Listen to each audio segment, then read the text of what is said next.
welcome to the Collab team. Well, hello everybody. I don't know Good about you, morning. Ben, but that music's got me pumped. I love that music. It's so great. I can do anything now. It makes me want to just like go relax on a beach and just chill. I love it. Maybe want to do some dancing. So I guess we're getting different feelings out of it. That's because I'm not much of a dancer. So any music I hear, I'm just like, what can I do to not move my feet? Lay on a Yeah, beach. yeah, that's a good one. Well, thanks for joining us today. Another episode of Ops Experts Club. I'm excited to have you. I'm also excited, not because you're not awesome, but we like to have guests. So I'm really excited to have a guest with us today. And this is Mason Williams. We're pretty excited to have him. I'm not going to go into too much detail on what he is, what he does, because that's the whole reason we brought him on, so he can tell us what he does. So thank you very much, Mason, for joining us today. How are you today, Mason? Great. I love it. You can see me? There you Yes. are. Okay, perfect. Hey Got guys, it. thanks for having me on. I am, fortunate to have known you guys from working in the past, and so was really appreciated being asked to come on, and hopefully I can share some stuff that'll be interesting or fun for people from my background.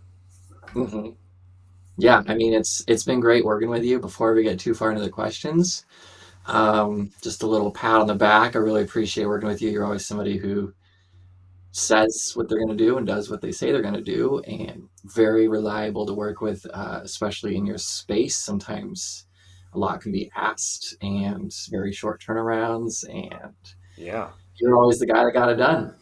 And something that I think that is a big thing because in my space there's a lot of creative people, and it can be a rarity to find a creative person who can also be uh, operationally minded or organized, and understands the kind of ins and outs of business. So I certainly with subcontractors in the past have had to be very thoughtful about, okay, this person may like do a beautiful job, but are they the right person for this project? So yeah, so that's a high compliment, and it's something that I've always tried to be strong in, is both arms of that whole process. hmm Yeah, that reminds me of another conversation we had where it's like it's hard to kind of manage creative types because what if you're not feeling very creative? What if you're up to a deadline, but your creative juices aren't flowing and operational you has to kick in just to get it done because creative you is taking a nap and has no inspiration. Yeah, that is a great question. There's that whole idea of writer's block, Yeah. and but the solution to that is actually having strong structure and having a plan. Even creativity operates and is brilliant because of the way it operates within parameters.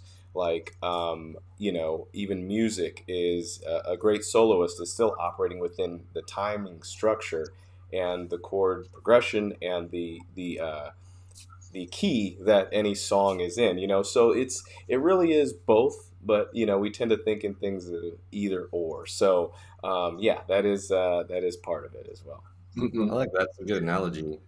So Yeah. Yeah. how often does operational you have to kick creative you in the butt and be like, look, dude, we set some parameters here. We've got a schedule. Keep going. Quite quite often. Well, yeah, because the creative side of you could be very ADD, very easily Mhm. distracted, and my creative side definitely is um, because a part of that is catching inspiration, right? But that can be, counterproductive to having a schedule, to having deadlines, things like that. So Yeah. it's good to kind of give windows, I found, or buckets is something I learned working with a team in the past. Is, hey, how many buckets of time can we allot a week to this project? How many buckets of time should it take? And maybe that's a better way to look at it. Or having in front of you a punch list of things you need to get done. You can see some cool stuff here, but you can't see my whiteboard over here, where I kind of have my to-do items that I like to check off. And something I learned with screenwriting when I was in film school is that if you're, say, writing a script for a whole movie, a full length feature, something that professional writers will do is they'll have what you call a step outline. And so they actually have each scene of the movie with on a little card, which is like the characters involved, the conflict that takes place in that scene, and the outcome. And so that's a way of kind of defeating writer's block, or kind of saying I'm not Mhm. creative in this moment, is to say, okay, here's what I need to write, and now I know. So there's kind of no question. Like at least I have a direction and a result I'm supposed to come up with. You know? Hmm. Interesting. Interesting. Yeah, not too different than just finishing up a project. You know the end goal. You know the steps to overcome. You kind of have your prompts, and then you just kind of gotta go for it. Do your research, take a stab at something, see what sticks, go Yeah, back to it. That's absolutely. nice. So, tell us more about you. What's your main role? Who for? I know you're working for you now, or you've been working for you for a long time, contracting with different people, some more than others. But tell us a little bit more about that. Yeah, so I am a producer, video producer, content creator. Especially right now, my emphasis has been in working with individuals and maybe small organizations that are trying to build their platform online. I gravitate towards people who are really passionate about their ideas, whatever those may be. And so I produce all the way from a podcast or YouTube channel down to the social content like smaller YouTube videos, reels, YouTube shorts, clips and things like Yeah. that, and kind of keeping the through line of the cohesive message. So, but in the past, I've also created videos for sales funnels. I've created Facebook ads, YouTube ads, um, brand identity type homepage videos, documentary type videos. So I've done a lot of different things, but I think the connecting point for me has always been storytelling and Mhm. clearly communicating. So with my new company that I formed just this year, is Evan Digital Content, and really is all about message, all about breaking down a message and how do we most effectively get that out through all these different channels that are available today. Wow, That's cool. that's cool. That's cool. How'd you get started in that? Well, I actually my very first. I mean, I always enjoyed, having a home video camera when I was a kid and messing around and making funny stuff, But I was always a writer. Even when I was little, I would write stories. I actually wrote one of my first stories on a typewriter. So, Oh my um, God. yeah, so I think it was a gift from my grandfather, and and so I feel like that adds a stamp of legitimacy to it. At least sampled it, because that was tough. But anyway, so I got into it because having this writing background and playing around with video cameras, one day a friend kind of said, "Hey, if you know anybody, there's somebody looking for video editing help, and so this guy needs a new editor." And I said, "I want that job." So I started as an intern working for a video production company. And just kind of learning the ropes of professional video editing, and from there I turned it into a lead editor job, and then got experience shooting, and learned how to run a business and invoice clients and do all kinds of things, and started taking on small contracts on the side. And then I worked for 3 years as the video production specialist to Pedro Adeo, which is where I met a lot of you guys, the whole team. And then now kind of doing my own solo thing again. So that's kind of my history trajectory of my work. It's quite the journey. Yeah. Yeah, I'm curious. Oh, go ahead. No, go ahead. I was just gonna say, it's kind of in creative space. It's like I think a lot of times it's you can kind of show off your flair of what you can do, doing kind of small things, and then somebody gives you a chance to do something on a bigger stage, and that's certainly what it was with Pedro, and then and then maybe you get to the point where you decide, oh, I'm gonna do my own thing again now with kind of new new understanding and new experience under my belt. No, that makes Hmm. sense. I was gonna say I'm curious with all the work that you're doing now, at least for your clients in the social media space. What do you see them leaning heavier into these days when it comes to social video? Is it YouTube Shorts? Is it TikTok? Is it Reels? Or you try to do they try to like spread it out across all three? Yeah, definitely. Reels is a big one. I think everybody sees Instagram as kind of like, I know I should be on there. Is what you'll hear a lot. Like, I know I need to be creating short form content, but it's tough, and I mean it's even tough for me because having a bit of I've been doing video production for 16 plus years now, and like I joked with one of my clients. We're in our 30s, and I'm like, I here I am, an old guy trying to make a 1 minute clip when the ones that everybody wants to see are 15 seconds, and it's, Yeah. but technology changes so much, and especially with social media and the format in which we're kind of giving people information. So yeah, so it's those are really huge right now, and performing well, and the YouTube Shorts and the Reels. I mean, so that's definitely a big emphasis. But I think that to create, you can spend a lot of energy or time into creating those things, but I think that it's important that it's coming from somewhere, that there's a source of Yeah. content. Doesn't have to be, but it is good because if you're creating those things, they're like giving appetizers out, and you'd hate to give Yeah. an appetizer out and have no meal to offer anybody. Because they're going to be like, oh, this person's cool. Did you see this video? Like, and I go to their channel or their page, and there's nothing more for me to consume. So Yeah. okay, oh well, whatever. That makes sense. That makes sense. I was gonna say, what's it like going from a somebody who's grown up producing feature long form videos, and all of a sudden you're like, oh wait, now I have to just create 15 seconds. But it makes sense if you're pulling from a larger, longer video that you're just kind of like referencing back to. I'm guessing, right?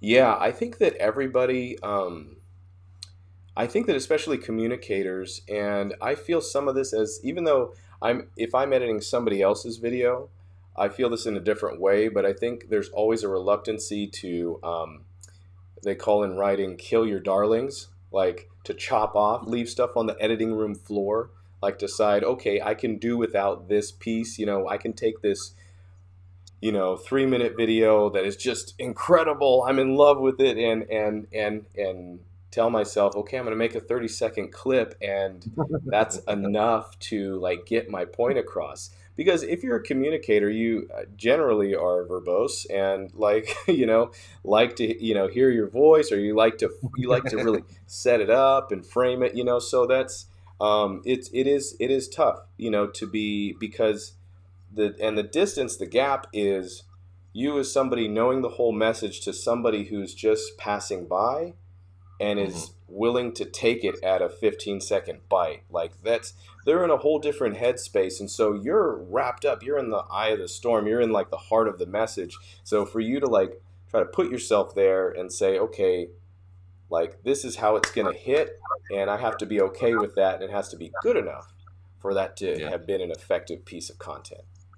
Yeah, like how can you shrink your super long-winded point down into like 10 words so somebody just be like thanks or no thanks, and hopefully they say thanks and they go back and watch like that full statement that you had, or video you had.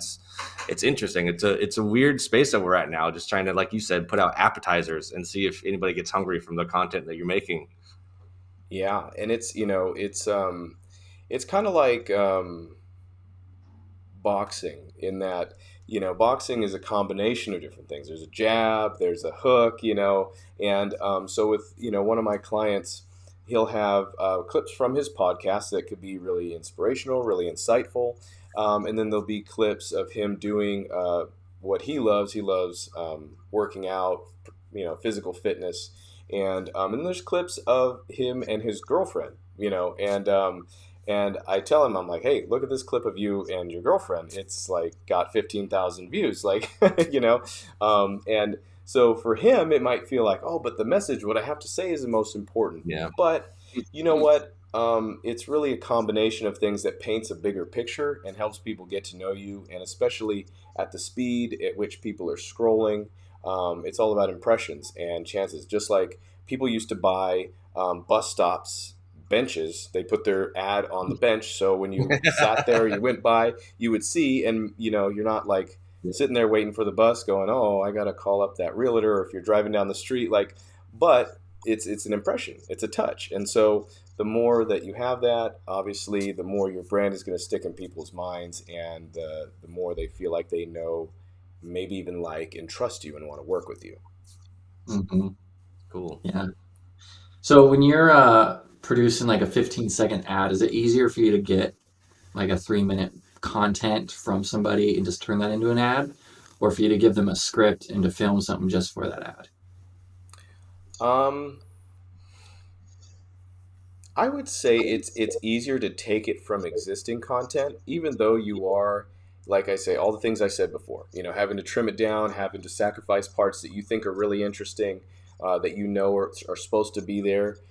It's a different sort of challenge in getting a person who wants to speak professionally to give you back 60 seconds, or or less. I think it's a different sort of challenge, and it's really hard, and and I don't say that to, like, poke fun, because it's a legitimate challenge, to think in those small bites. Some people, I think, through practice and repetition and training, are good at it, but I do think it's an experience thing. It's really something that has to be practiced over and over again, get that muscle memory and almost that inner clock that starts to tell you, okay, I need to wrap this point right Yeah. here. you know Yeah, I mean, that would be so difficult to think in, like, how can I get my point across in 15 seconds? Like that I can't imagine like saying, "Hey, you write a 15-second script and get everything you want out in that amount of time." That's got to be so difficult versus, yeah, just pulling from something they've already said. Yeah, I think that's where it takes really a editor or a content producer who has an eye for those things to really look at it and pick the gold out of Yeah. content that's already been created. I think that's and that's what I like. That's what I'm happy about. That's what I'm proud of, is kind of shaping and pulling out messages that my client will be like, "Oh man, this is that was perfect. That little spot was perfect." And then there's, on top of just the content, getting the right content, then there's dressing it up with all kinds of video and B-roll and whatever sound effects. It could be all sorts of things. Is it something that you have to spend a lot of time learning about the client, what they're doing, what they're selling, what their main point is in order to do that? Or are you pretty good at, you're just able to find what the most important content is if you're watching that video? I think there's definitely a absorption period that kind of needs to happen. Mhm. I mean, some things and some subjects are maybe easier than others. That you can watch a video and be like, okay, I get what this guy's talking about. But since I will say that my work that I'm doing is not limited to like one industry. So there are different things going on. So a lot of times, early meetings with people, I might be sitting and looking, and I'm really chewing on what they're saying, but there's like a language barrier, because they have all the terminology and the Yeah. understanding within there, and they'll say things, and for them it's clear as day, but for me, I'm like, right. It takes some time, and that's normal. But it's like you want to get to that point where it's like, okay, I'm understanding this world a little bit more. And because my job is to help that make sense um, for future customers, which is Yeah. how I refer to people that we're touching through social media. Um, and that's something that comes up too with businesses, is like, well, I feel like I should have social media content, but how do I know that does it work? Is something people ask me as far as marketing, and I say, well, the way I frame it is that social media content is for future customers, because you're doing all those things like impressions, just like you drive by a bus stop and see an ad on there, you see a billboard, you see a Yeah. commercial. Those are people making touches for future customers. So you're doing the same thing in social, and so you have to be kind of conscious of that. And again, that needs to lead; those appetizers need to lead to a meal. Um, Yeah. so if you have that meal to give them, and that meal should be a good enough meal that makes them want to slap their mama, like, a good meal that makes them, and what I mean, like, makes them want to buy. Like, there should be a call to action on that meal. If they go to your YouTube channel, watch a video, there should be a CTA there that makes them your customer. So, you left your breadcrumbs, they ate your apps, they ate your meal, now they're your customer. That's ideally that's the way it should go. It's not always so simple as that, but it should be. So. Right. I'm curious which platform, as you work between them, which do you see, I guess, like a higher yield on those call to actions? Is it YouTube or is it Instagram or is it TikTok? Which do you usually see like a higher percentage of people going from, say, YouTube to an opt-in page or Instagram to an opt-in page, or are those different? Yeah, I think YouTube is a good one because YouTube, people are more comfortable. Like, as we were talking about with the social stuff, it's the idea is that you're passing by, you're scrolling, and you're just kind of trying to get somebody to stop for a second.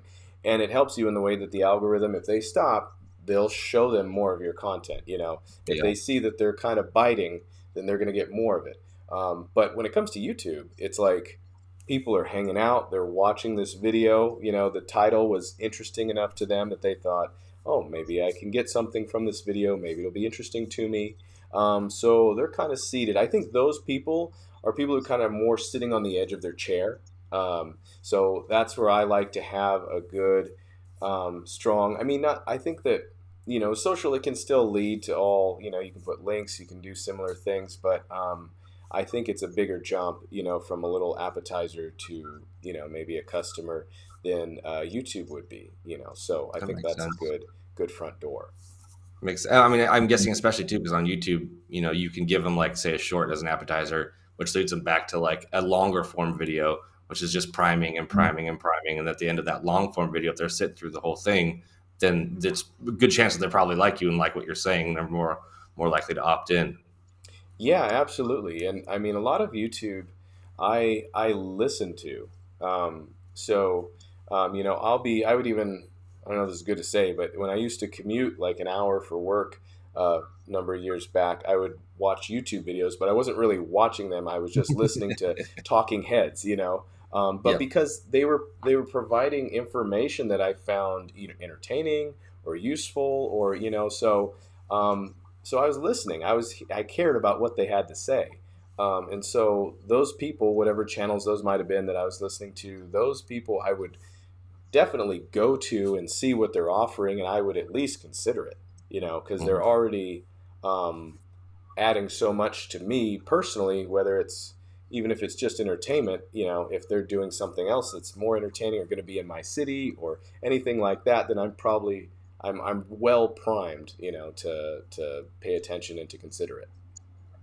Hmm. Well, tell us about your biggest hurdle, either dealing with now or in the past. I know you work, social media is ever changing. Being a content creator, you might not always hit it on the spot the first time. Maybe you don't click with somebody and you just have to cut them off or they cut you off. Like, what's a big hurdle for you right now?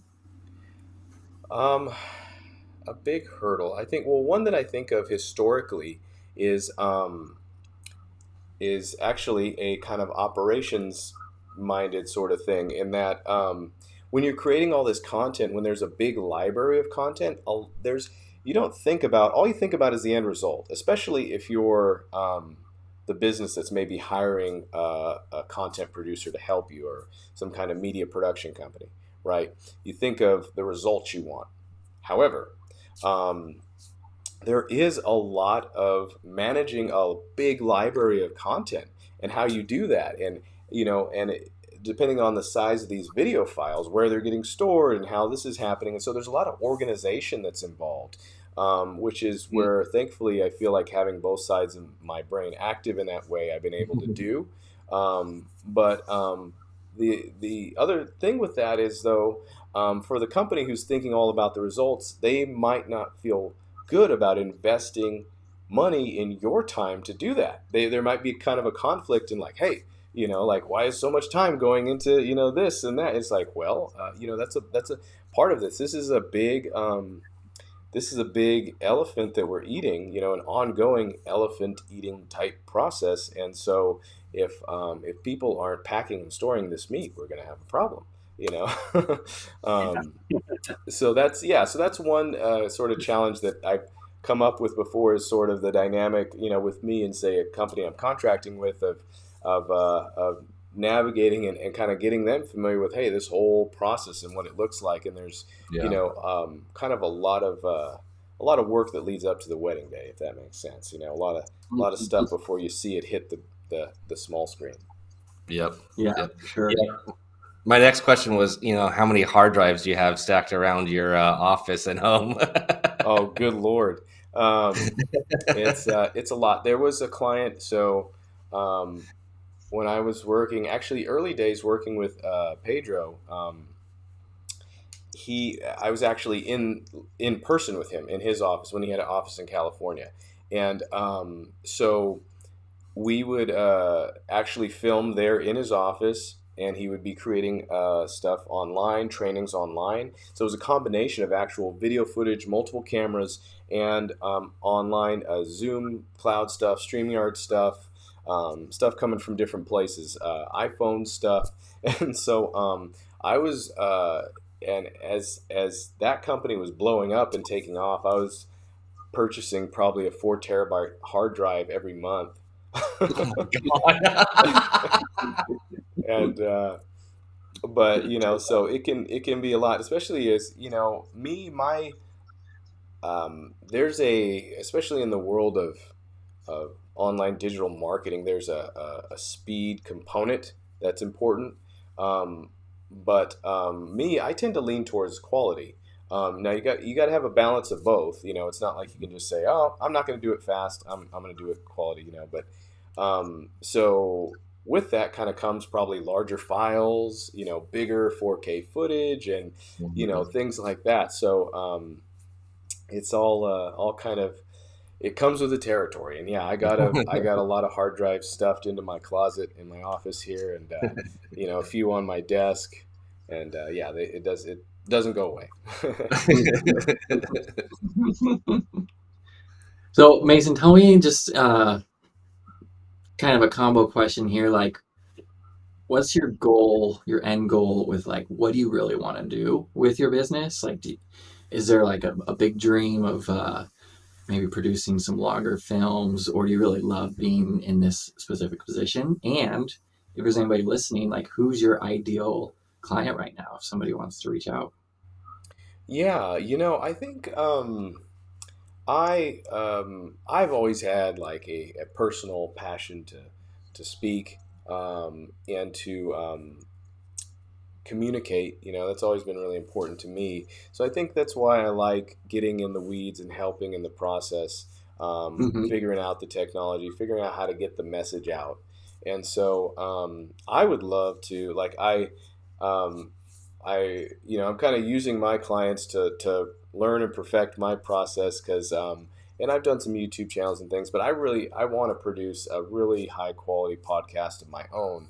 And that's the plan in the next year, to get that kind of formed and put together. But I'm also kind of looking at the long game and saying, hey, the more that I learn from my clients, actually, the more Yeah. material I have. The Mm-hmm. more experience and wisdom and knowledge I have to share. And what I'm finding right now in my kind of new business is that working with people who really are passionate about starting building their kind of first platform.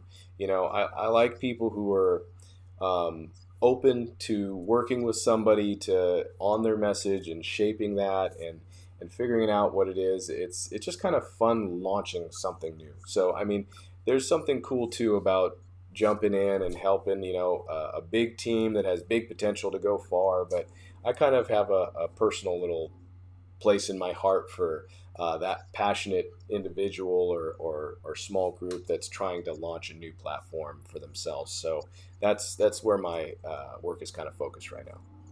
Mm, that's nice. I like that. I like hearing that. It's fun. We interview a lot of people on here who have hired the collab team for work, but I feel like this is the first time we've interviewed somebody that the collab team has hired for work. So it's a fun little twist. Wow. Kind of funny, Yeah. huh? It's been great talking to you. I'm looking forward to getting to work with you more, especially as you help us out, as you possibly help out some people we work with in the future. I mean, we've all seen your work. We've all seen your work ethic. We've worked closely together with other clients already. So definitely looking forward to seeing and hearing from you more in the future, Mason. Absolutely, yeah. I appreciate you guys having me on. It's been a lot of fun and always fun to work with you guys.